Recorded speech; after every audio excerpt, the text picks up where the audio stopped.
अरू थप investment portfolio किन खोज्नुहुन्छ उहाँको मेन पर्पज नै रिटर्न अफ इन्भेस्टमेन्ट छ। अब उहाँलाई पर्थमा किने पनि भयो, पर्थको एउटा रिजनल टाउनमा अस्ति एउटा हामी एकदम बाहिर सिजनसँग कुरा गर्दै थियौँ, उहाँले हाम्रो क्लाइन्टलाई एडभाइस के गर्नुहुन्छ नि पर्थको रिजनल टाउनहरूको चाहिँ यहाँ लगानी गर्नु, यहाँ ठिक छ, तपाईँको बजेट अनुसार म्याच हुन्छ भनेर उहाँलाई भन्नुभएछ।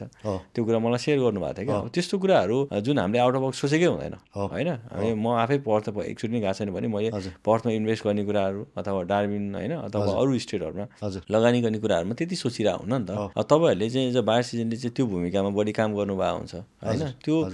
त्यो वर्ग त्यो जुन क्लाइन्टेल हुन्छ त्यो सर्कललाई मात्रै त चाहिँ बायर सिजन उपयुक्त छ अथवा फर्स्ट होम बायर जसले चाहिँ पहिलो घर किन्दै हुनुहुन्छ, they know about pretty much area अनि बजेट एभ्रिथिङ होइन। अब जस्तै त्यो सर्कललाई पनि इम्पोर्टेन्ट छ। त्यो कुराहरूमा चाहिँ तपाईँले अलिकति यो विषयमा अलिकति डिटेलमा मलाई भनिदिनु होला। यो एकदम यो चाहिँ कमनली भइराख्ने कुरा हो। हेर्नुहोस्, अब हामीले देखेको मसँग कस्तो क्लाइन्ट पनि आउनु भएको छ भने मलाई यो एरियामा किन्न मन छ, तपाईँहरूले कसरी हेल्प गर्न सक्नुहुन्छ? आखिरमा हुन्छ नि जिज्ञासा यही नै हो। अब मैले चाहिँ के भन्छु भने उहाँको प्रायोजन के हो, के को लागि किन्न खोज्दै हुनुहुन्छ, आफै बस्नलाई हो कि इन्भेस्टमेन्टको रूपमा हो कि के हो?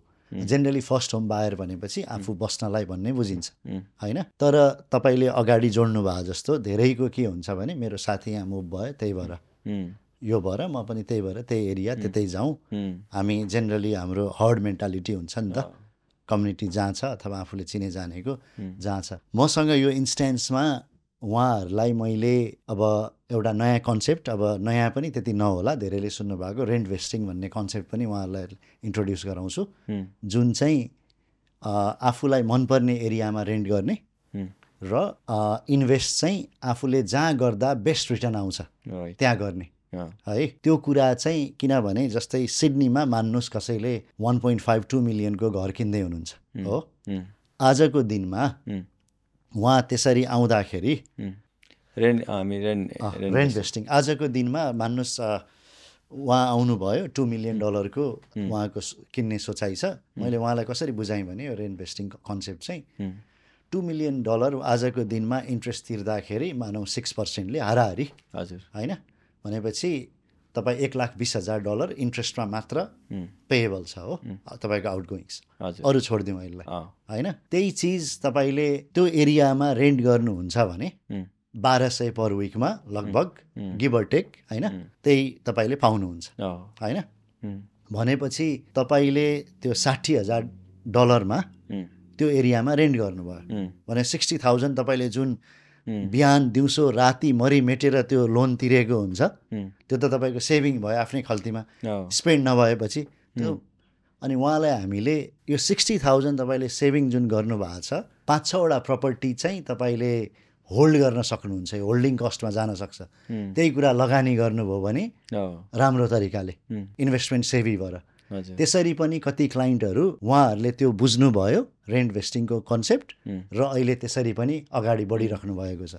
र कतिले चाहिँ होइन मलाई सिडनीमै इन्भेस्ट गर्नु छ, सिडनीमा तपाईँ आफै भन्नुहोस् average home price 1.5 million invest गरेर वर्षको $40,000 नेगेटिभ गियर भएर, negative gear should never be a strategy for investment है। yes it's a byproduct, you can always take advantage of some हुन्छ नि तपाईँको आउट अफ पकेट एक्सपेन्सको लागि, तर it should never be the core strategy for investment. $30-40,000 कम्तीमा पनि तपाईँ नेगेटिभ गियर भएर तपाईँले त्यो एसेट बेस क्रिएट गर्ने होइन, पोर्टफोलियो बनाउने भन्ने कुरा एउटा रेगुलर हाउस होल्डलाई सम्भव हुँदैन। हामीले यही कुरा उहाँहरूलाई बुझाउने हो। अनि कति चाहिँ अहिले यो कुरा बुझि पनि राख्नु भएको छ, अगाडि बढ्नु भएको छ। र अर्को मैले हजुरलाई जोड्न खोजेँ होइन, यो जुन फर्स्ट होम किन्दाखेरिको मिस्टेक भनेर हामीले जुन कुरा गरेका थियौँ त्यो चाहिँ हेर्नुहोस्, म आफैले पनि मैले पहिला प्रपर्टी किन्दाखेरि त्यो बेला यसरी बुझाउने हुन्छ नि अथवा यो सोर्स अफ इन्फर्मेसनहरू रेडिली अभाइलेबल थिएन र त्यस्तो प्रोफेसनलहरू पनि हुनुहुन्न थियो। म आफैले मैले किन्दाखेरि फर्स्ट अपार्टमेन्ट किने हो। अब फाइनेन्सियल टर्ममा हेर्नु हो, त्यो मैले कन्भिनियन्सको लागि किने, त्यहाँ बसेँ, त्यहाँ मेरो धेरै मेमोरी छ, मेरो छोरी पनि त्यहीँ जन्मिया हो होइन, त्यो आफ्नो त्यो हिसाबले ठिक छ। तर एज अ फाइनेन्स सेभी तपाईँले हेर्नुहुन्छ भने that was completely a big mistake, you should always avoid. किनभने at the end of the day हामीले बुझ्ने भनेको कुरा भनेको land which is scarce resource, you can't create it, त्यसको भ्यालु एप्रिसिएट हुने हो। बिल्डिङ भनेको तपाईँको जेनरली त्यसको भ्यालु डेप्रिसिएट हुन्छ उम्, अनि घरमा तपाईँको ल्यान्ड कम्पोनेन्ट धेरै हुन्छ होइन त्यही भएर it's a no brainer but then again सबै ल्यान्ड धेरै हुने बित्तिकै जहाँ पनि खाली जग्गा भएको एरियामा ल्यान्डैमा मात्र हालेर हुन्छ त भन्ने अर्को प्रश्न आउँछ त्यसमा पनि धेरै भेरिएबल हुन्छ